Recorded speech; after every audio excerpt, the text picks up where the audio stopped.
Well, as we continue our coverage on Venezuela, we're hearing from someone right here in Southwest Florida who still has most of their family living in Venezuela. Wake News reporter Lauren Halpern spoke with a 19-year-old who says this week's development has brought his family hope. I spoke with 19-year-old Diego Perez, who has been living in Lehigh Acres for 8 years now. But 10 of his extended family members are still in Venezuela. He says for the first time in years, he's less worried about their safety. The situation over there wasn't good at all. It was really bad. The economy wasn't good. There wasn't a lot of food. Even the water, like we had times when water was available, like to wash clothes and stuff like that. When news broke about Nicolas Maduro's capture, Diego says his family woke up overwhelmed with emotion. Well, everyone was shocked. We couldn't believe it. But then they're happy because he's not there anymore. He says for years, daily life meant worrying about basic necessities. Because everything over there is expensive.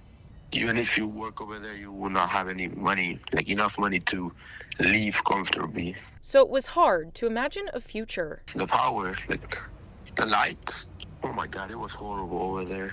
The power, like outage, that was bad. It was really bad. But now, And now they want to stay over there. Now they want to stay more. while uncertainty remains, Diego says this moment has brought him peace. Anything is better than having him as a president. Diego says he hopes this can be the first step back to stability for his family.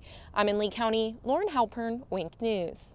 Lauren, thank you. Ever since the operation happened over the weekend, many people have had questions as to how the U.S. military managed to pull something like that off in just a matter of hours. So let's bring in our wing security analyst and retired FBI agent Richard Kulko. And Rich, the U.S. military seems to have executed this plan flawlessly. How do they pull it all together?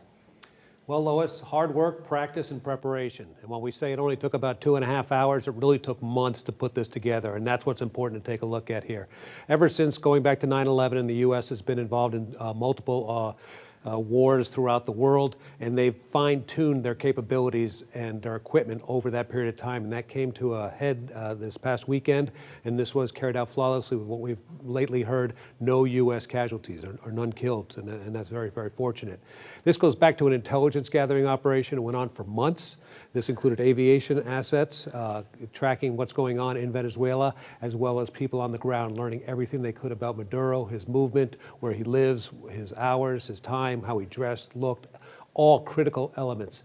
Then the military prepared a operations plan, which included over 150 aircraft. We know that there were boats and ships throughout the Caribbean as part of this operation. They put this all together, and at the end of the day, we saw on TV early that morning that this all came together nearly flawlessly.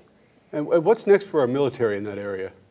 Well, our military is certainly backed off right now. We know that there's no boots on the ground, as we've heard that term used often, and it doesn't appear that President Trump is expecting to do that at this point. We'll see what the future holds, but the military is certainly prepared and ready to carry out any other operations in the theater that they need to, and that's all part of their preparation. Yeah, and the world is watching. All right, thank you very much, Rich. You bet.